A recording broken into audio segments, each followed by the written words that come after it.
Welcome to focus. అయోధ్యలో రామ మందిరం ప్రారంభోత్సవానికి సర్వం సిద్ధమవుతోంది. వచ్చే జనవరి 22న శ్రీరాముడి ప్రాణ ప్రతిష్ఠ వైభవంగా జరగబోతోంది. ఇందుకోసం శరవేగంగా ఏర్పాట్లన్నీ కొనసాగుతున్నాయి. రామ జన్మభూమిలో ఇప్పటికే పండుగ వాతావరణం కనిపిస్తోంది. అయోధ్యలో అద్భుతం ఆవిష్కృతం కాబోతోంది. శ్రీరాముడి ప్రాణ ప్రతిష్ఠకు సర్వం సిద్ధమవుతోంది.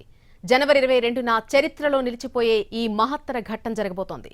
84 సెకండ్ల దివ్యమైన శుభముహూర్తంలో భవ్య మందిరంలో రామయ్య కొలువు తీరబోతున్నాడు. ఈ క్షణం కోసం దేశమంతా కోట్లాది మంది ఎదురుచూస్తున్నారు. జగదభిరాముడి ప్రాణ ప్రతిష్ఠకు ఏర్పాట్లు ఎలా జరుగుతున్నాయి?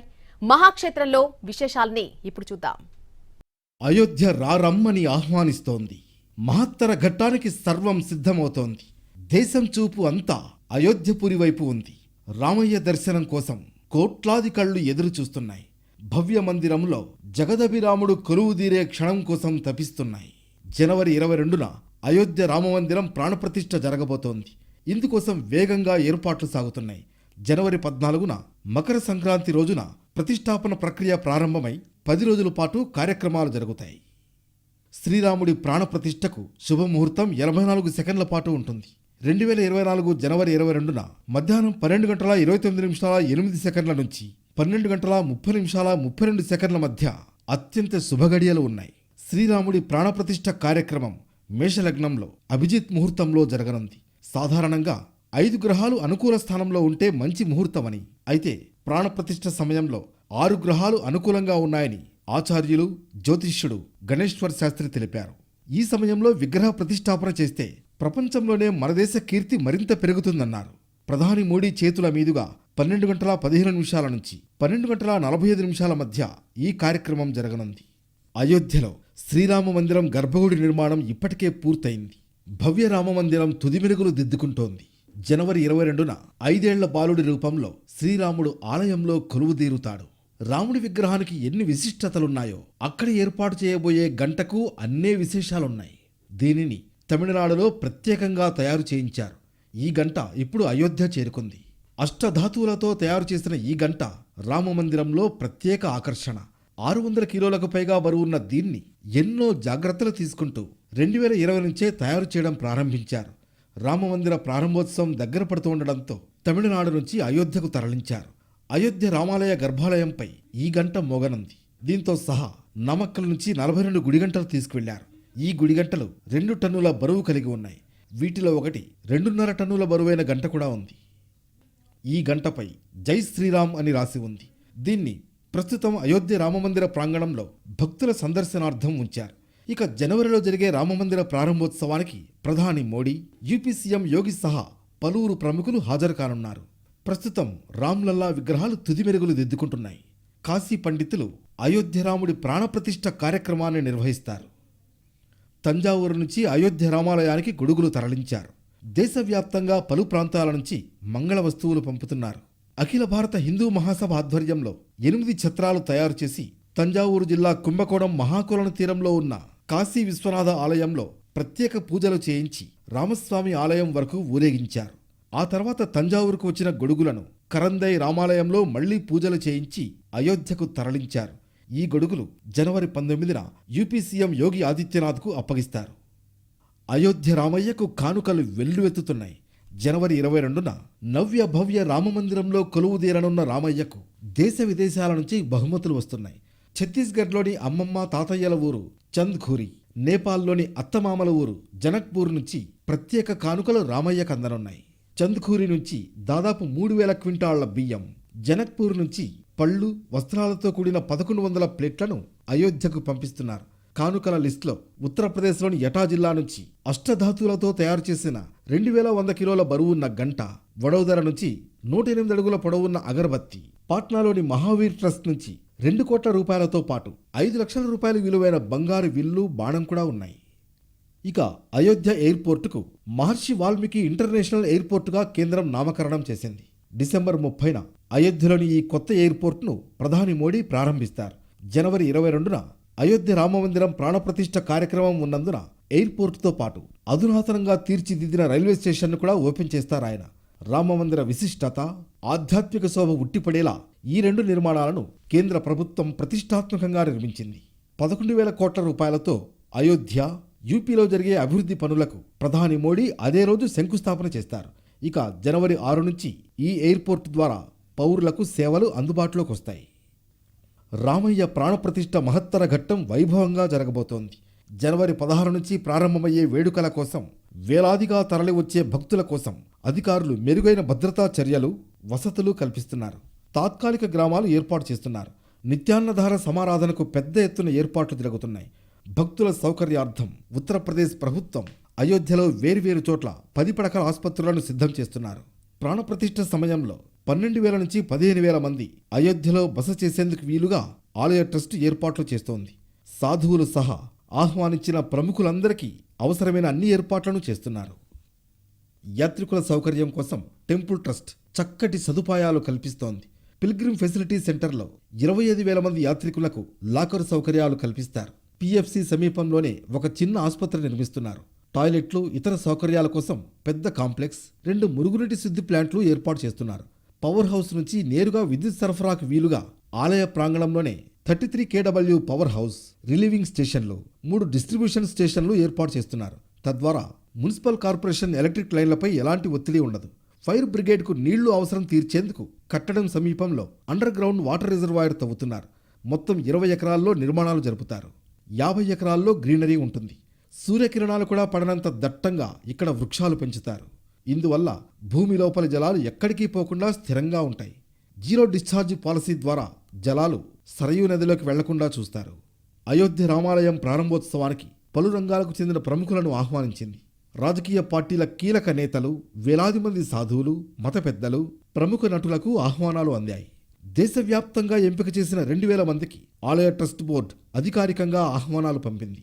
బాలీవుడ్ నుంచి పలువురు ప్రముఖులకు ఈ ఆహ్వానాలు అందాయని తెలుస్తోంది. బిగ్ బి అమితాబ్ బచ్చన్, అక్షయ్ కుమార్, రణబీర్ కపూర్, టైగర్ ష్రాఫ్, అజయ్ దేవ్గన్లకు ఆహ్వానాలు అందాయని సమాచారం. వీరితో పాటు మాధురి దీక్షిత్, అనుపమ్ ఖేర్, రాజ్ కుమార్ హిరానీ, సంజయ్ లీలా భన్సాలి, రోహిత్ శెట్టి వంటి వారికి ఆహ్వానాలు పంపారు. టాలీవుడ్ నుంచి చిరంజీవి, ప్రభాస్తో పాటు పలువురికి ఆహ్వానం అందింది. తమిళం నుంచి సూపర్ స్టార్ రజనీ, ధనుష్లకు ఆహ్వానం అందింది. కన్నడ నుంచి KGF star Yash, Kantara fame Rishab శెట్టిలకు ఆహ్వానం అందింది. మరోవైపు మలయాళం నుంచి మోహన్ లాల్ను ఆహ్వానించారు. ఇలా ఎందరో ప్రముఖులకు ఆహ్వానాలు ఇప్పటికే అందాయి. అయోధ్యలో నిర్మిస్తున్న రామమందిరాన్ని సందర్శించే భక్తులు 70 ఎకరాల విస్తీర్ణంలో ఉన్న జన్మభూమి కాంప్లెక్స్లో మరో 7 ఆలయాలను దర్శించుకోవచ్చు. 7 ధ్వజస్తంభాల బరువు సుమారు 5,500 కిలోలు. రామమందిరం చుట్టూ 800 మీటర్ల పొడవున నిర్మిస్తున్న రింగ్ రోడ్ చివరి దశలో ఉంది. మరోవైపు ప్రాకారాల్లో నుంచే కాకుండా రింగ్ రోడ్ మార్గం నుంచి కూడా ఆలయాన్ని సందర్శించవచ్చు. ఆలయంలోని నేలను పాలరాతితో తీర్చిదిద్దుతున్నారు. 60% మేరకు ఫ్లోర్లో మార్బుల్ను అమర్చారు. అయోధ్య రామాయణ చూడాలంటే మన హైదరాబాద్ ద్వారాలు తెరవాల్సిందే. ఆలయ నిర్మాణంలో తెలంగాణ కీర్తి శాశ్వతంగా కనిపించబోతోంది. రామయ్య ఆలయానికి సంబంధించిన ద్వారాలను అందించే మహద్భాగ్యం హైదరాబాద్కు దక్కింది. ఈ ద్వారాలు ఎక్కడ ఎలా తయారయ్యాయి, వాటి విశిష్టతలేంతో ఒకసారి చూద్దాం. అయోధ్య రామయ్య నిర్మాణంలో హైదరాబాద్ కీర్తి శాశ్వతంగా కనిపించబోతోంది. తలుపులు, ద్వారాలను అందించే మహద్భాగ్యం మన భాగ్యనగరానికి దక్కడం విశేషం. ఈ బృహత్తర ప్రాజెక్టు దక్కినందుకు ఇక్కడి ఆధ్యాత్మికవేత్తలు, భక్తులు హర్షం వ్యక్తం చేస్తున్నారు. తెలంగాణ కళాకీర్తి ఈ ఆలయంలో ప్రతిబింబిస్తుందని వారంటున్నారు. భారతీయత ఉట్టిపడే శిల్పాలు, సంస్కృతిని చాటి చెప్పే చిహ్నాలు, పసిడి వన్నెలు విరజిమ్మే కళాకృతులు, అయోధ్య ద్వారాలు మేడ్ ఇన్ హైదరాబాద్. ఈ మాట వింటేనే మనసు పులకించిపోతోంది కదూ. అయోధ్యపురానికి గుమ్మాలు తయారు చేసే భాగ్యం మన భాగ్యనగరానికి దక్కింది. మరి అవి తయారు చేసింది ఎవరు, ఎక్కడ చేశారు, ఎంతమంది చేశారు, ఎలా చేశారు? ఆలయమంతా ఒకెత్తైతే రామయ్యకు తలుపులు ఒకెత్తు. అయోధ్య రామయ్యను చూడాలంటే మన హైదరాబాద్ ద్వారాలు తెరవాల్సిందే. ఆలయం నిర్మాణంలో తెలంగాణ కీర్తి శాశ్వతంగా కనిపించబోతోంది. రామయ్య ఆలయానికి సంబంధించిన తలుపులు, ద్వారాలను అందించే మహద్భాగ్యం హైదరాబాద్కు దక్కింది. రామమందిరంలో ఉపయోగించే తలుపులు హైదరాబాద్ న్యూ బోయిన్పల్లిలోని అనురాధ టింబర్ డిపోలో రూపుదిద్దుకున్నాయి. నిరుడు జూన్లో తలుపుల తయారీ పనులు మొదలయ్యాయి. అప్పటి నుంచి తమిళనాడుకు చెందిన కుమారస్వామి, రమేష్తో పాటు 60 మంది నిపుణులైన కళాకారుల బృందం తయారీ కోసం రాత్రింబవళ్లు కష్టపడుతోంది. తయారీలో బలార్షా టేకు ఉపయోగించారు. స్టీల్, సిమెంట్ ఉపయోగించకుండా వీటిని చేశారు. బంగారు పూతతో కూడిన 18 ప్రధాన ద్వారాల తలుపులతో పాటు మరో 100 తలుపులను తయారు చేశారు. యాదాద్రి ఆలయంలోని కలప కళాకృతులు అనురాధ టింబర్ సంస్థ నుంచి అందుతున్నాయి.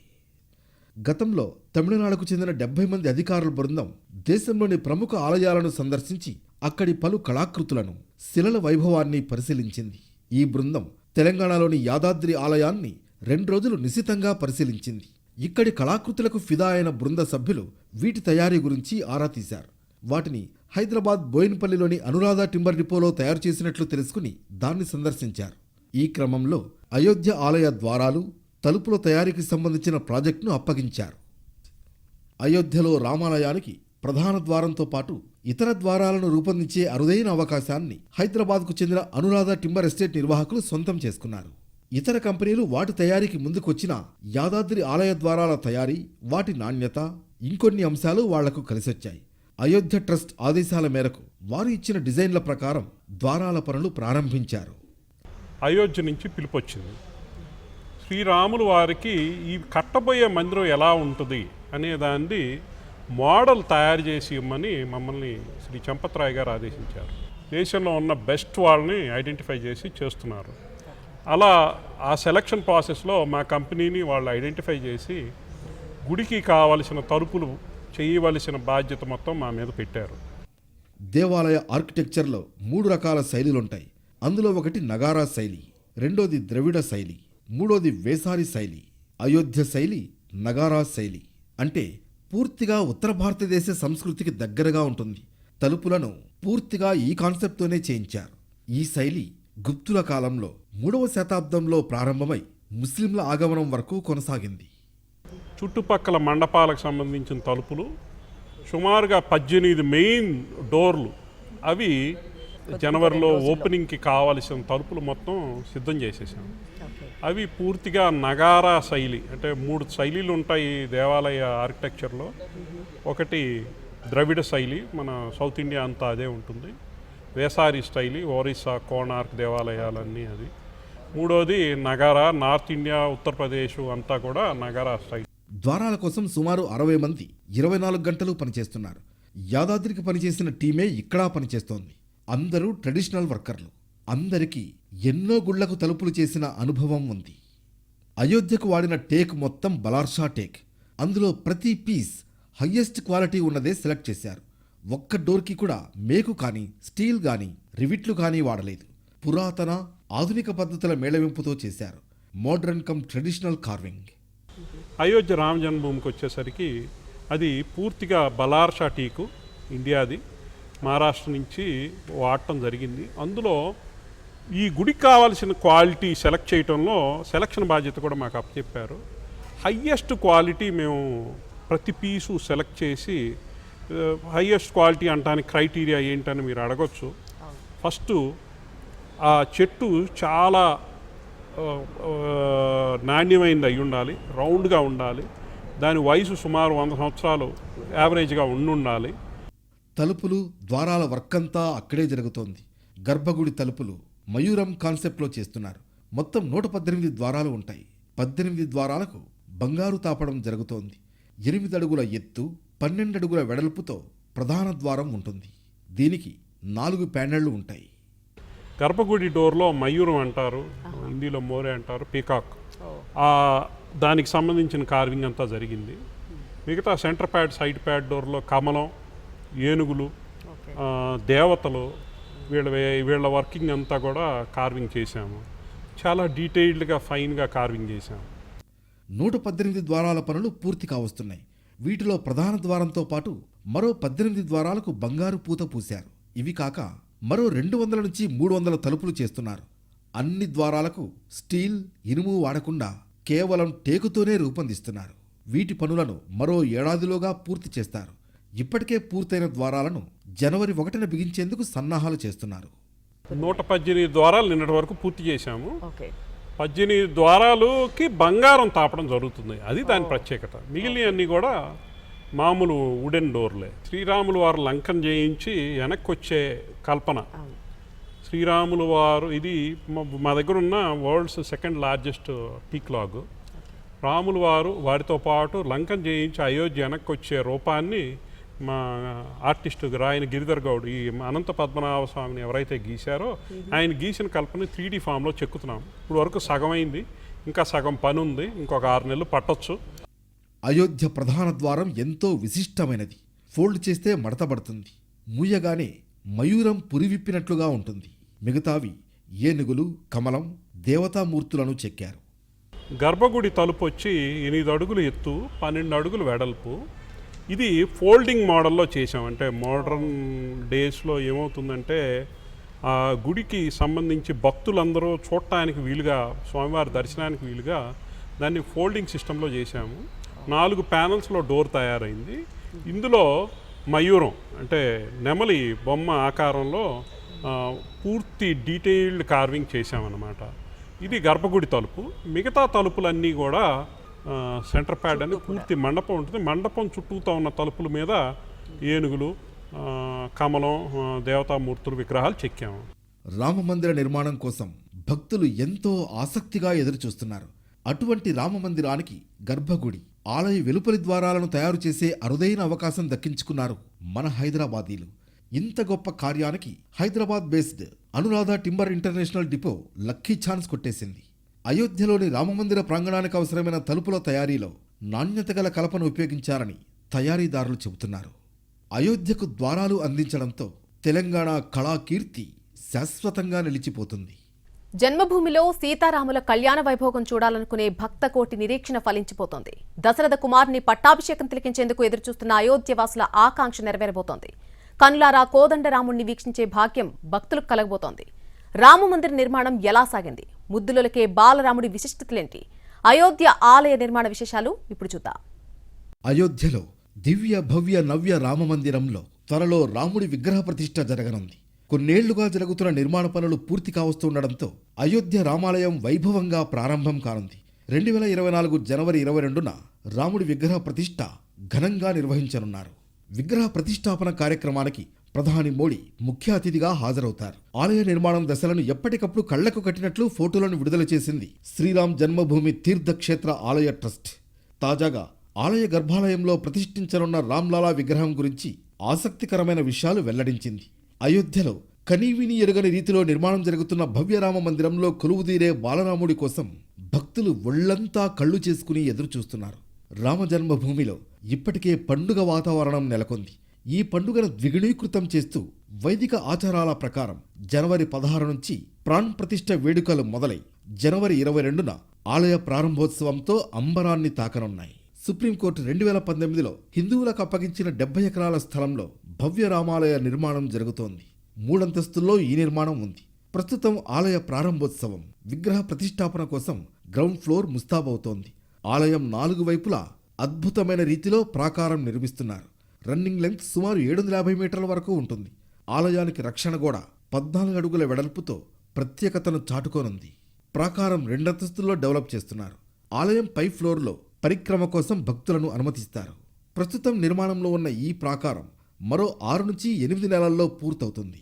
నాగర శైలిలో నిర్మించిన అయోధ్య రామమందిరం ఎత్తు దాదాపు 161 అడుగులు. 366 స్తంభాలు ఏర్పాటు చేశారు. ఒక్కో దానిలో శివుని అవతారాలు, దశావతారాలు, సరస్వతీదేవి 12 అవతారాలు వంటి అనేక విగ్రహాలను ఏర్పాటు చేశారు. ఆలయ నిర్మాణానికి 1400 కోట్ల నుంచి 1800 కోట్లు ఖర్చు చేస్తున్నారు. అహ్మదాబాద్కు చెందిన temple architects Sompura family Ayodhya రామమందిర నిర్మాణ బాధ్యతలను నిర్వహిస్తోంది. సోంపురా కుటుంబం 1988లో రామమందిరానికి సంబంధించిన అసలు డిజైన్ను తయారు చేసింది. ఆలయ వాస్తుని శిల్పి చంద్రకాంత్ సోంపురా సంస్థ చూసుకుంటుండగా ఎల్లంటి ఆలయ రూపకల్పన, నిర్మాణాన్ని ఉచితంగా పర్యవేక్షిస్తోంది. వనవాసంలో చిక్కుకుపోయిన శ్రీరాముడు తిరిగి అయోధ్యకు వెళ్లడానికి మార్గం సుగమమైంది. జన్మభూమిలో సీతారాముల కళ్యాణ వైభోగం చూడాలనుకునే భక్తకోటి నిరీక్షణ ఫలించబోతోంది. దశరథ కుమారుని పట్టాభిషేకం తిలకించేందుకు కళ్ళు కాయలు కాచేలా ఎదురుచూస్తున్న అయోధ్యవాసుల ఆకాంక్ష నెరవేరబోతోంది. కనులారా కోదండరాముణ్ణి వీక్షించే భాగ్యం భక్తులకు కలుగుతోంది. 1992లో బాబ్రీ మసీదును ధ్వంసం చేశారు. అలహాబాద్ హైకోర్టులోనూ ఆ తర్వాత సుప్రీంకోర్టులోనూ హిందూ ముస్లింల మధ్య సుదీర్ఘమైన న్యాయ పోరాటం జరిగింది. అంతిమంగా 2018 నవంబర్లో సుప్రీంకోర్టు అయోధ్యలోని వివాదాస్పద స్థలంలో రామమందిరాన్ని నిర్మించుకోవచ్చంటూ చరిత్రాత్మక తీర్పునిచ్చింది. అలాగే కొత్తగా మసీదు నిర్మాణానికి 5 ఎకరాల భూమిని సున్నీ వక్ఫ్ బోర్డుకు కేటాయించాలని సుప్రీంకోర్టు కేంద్రాన్ని ఆదేశించింది. ఆగస్టు 5, 2020న భారత ప్రధాని నరేంద్ర మోడీ రామాలయ నిర్మాణానికి శంకుస్థాపన చేశారు. 2021 జనవరిలో మందిర నిర్మాణం కోసం తవ్వకాలు మొదలుపెట్టారు. మార్చిలో తవ్వకం పనులు పూర్తయ్యాయి. 2021 ఏప్రిల్లో ఫౌండేషన్ ఫిల్లింగ్ వర్క్ మొదలైంది. అదే ఏడాది సెప్టెంబర్లో ఫిల్లింగ్ వర్క్ ముగిసింది. ఆ తర్వాత టవర్ క్రేన్ ఏర్పాటు చేశారు. సెప్టెంబర్లోనే రాఫ్ట్ వర్క్ మొదలుపెట్టారు. నవంబర్లో రాఫ్ట్ వర్క్ కంప్లీట్ అయింది. 2021 నవంబర్లో శంకుస్థాపన పనులు ప్రారంభమయ్యాయి. 2022 జనవరిలో ఆలయ స్తంభాలను ఏర్పాటు చేసే పనులు మొదలుపెట్టారు. తర్వాత బీమ్ల కోసం రాళ్లు వేయడం మొదలుపెట్టారు. తర్వాత స్లాబ్ స్టోన్, మందిరం పైకప్పు, గోపురం పనులు 2023 ఆగస్టులో పూర్తయ్యాయి. మందిరం ఎత్తును 141 అడుగుల నుంచి 161 అడుగులకు పెంచారు. అదనంగా మరో 3 గోపురాలను జోడించారు. స్తంభాల సంఖ్యను 160 నుంచి 366కు పెంచారు. ఇలా తుది దశకు చేరుకున్న రామమందిరంలో వచ్చే జనవరి 22న ప్రాణప్రతిష్ఠ జరగనుంది. యావత్ దేవాలయ నిర్మాణానికి 21 నుంచి 22 లక్షల క్యూబిక్ మీటర్ల రాయిని వాడారు. ఈ రాతి నిర్మాణం దిగువన పునాదుల్లో 56 పొరల కృత్రిమ రాయిని ఇంజనీర్లు తయారు చేశారు. గుడి లోపలి భాగంలో భూమి నుంచి 21 అడుగుల ఎత్తు వరకు గ్రానైట్తో తాపడం చేశారు. తెలంగాణ, కర్ణాటక నుంచి తెప్పించిన 17,000 గ్రానైట్ బ్లాక్లు ఇందుకోసం వినియోగించారు. గుడి నిర్మాణంలో రాజస్థాన్లోని భరత్పూర్ నుంచి తెప్పించిన సుమారు 5 లక్షల క్యూబిక్ అడుగుల గులాబీ రంగు శాండ్స్టోన్ను ఉపయోగించారు. దేశవ్యాప్తంగా ప్రజలకు అక్షింతల పంపిణీకి ఏర్పాట్లు చేస్తున్నారు. ఆలయంలోని రామదర్బార్, శ్రీరాముని ఆస్థానంలో పసుపు, దేశవాళీ నెయ్యి కలిపిన 100 క్వింటాళ్ల బియ్యంతో అక్షత పూజ నిర్వహిస్తున్నట్లు శ్రీరామ జన్మభూమి తీర్థక్షేత్ర ట్రస్ట్ ప్రకటించింది. దేశంలోని 45 ప్రాంతాల నుంచి ఇక్కడికొచ్చిన విహెచ్పికి చెందిన 90 మంది ముఖ్యులకు 5 కిలోల మేర అక్షతలను పంపిణీ చేయనున్నట్లు తెలిపింది. గడిచిన కొన్ని నెలలుగా లక్షలాది మంది భక్తులు అయోధ్యకు తరలి వస్తున్నారు. వీరంతా స్వామికి నగదే కాకుండా వెండి, బంగారు కానుకలు సమర్పించుకుంటున్నారు. వీటిని లెక్కించడానికి ప్రత్యేకంగా బ్యాంక్ సిబ్బందిని ఆలయ ప్రాంగణంలోనే నియమించారు. రామమందిర నిర్మాణంతో అయోధ్యలో అనేక మార్పులు కనిపిస్తున్నాయి. సరయూ నది ఒడ్డున స్నానఘట్టాలను పునర్నిర్మించారు.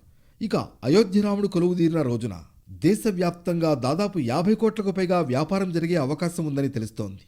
దేశంలోని అన్ని మార్కెట్లలో శ్రీరామ జెండా, శ్రీరాముని అంగవస్త్రం, లాకెట్లు, కీ చైన్లు, రామ్ దర్బార్ చిత్రాలతో సహా శ్రీరాముడి చిత్రపటాలు పెద్ద మొత్తంలో విక్రయించనున్నారు. శ్రీరాముడి ప్రాణప్రతిష్ఠ దగ్గర పడుతోన్న కొద్దీ అయోధ్య ఆధ్యాత్మిక శోభతో అలరారుతోంది. భవ్య మందిరాన్ని చూసేందుకు భక్తులు తరలి వస్తున్నారు. నిత్యం వందలాది మంది అయోధ్యకు చేరుకుంటున్నారు. 22న జరిగే ప్రాణప్రతిష్ఠకు వేలాది మంది ప్రముఖులతో పాటు పెద్ద ఎత్తున భక్తులు తరలి వచ్చే అవకాశం ఉంది. మరోవైపు అయోధ్య నుంచి రామాలయానికి దారితీసే ప్రధాన రహదారి రాంపథ్. సుమారు 13 కిలోమీటర్ల ఈ మార్గంలో ఇరువైపులా ఉన్న దుకాణాలన్నీ జై శ్రీరామ్ నినాదాలతో స్వస్తిక్ గుర్తుతో ఉండేలా చర్యలు తీసుకుంటున్నారు.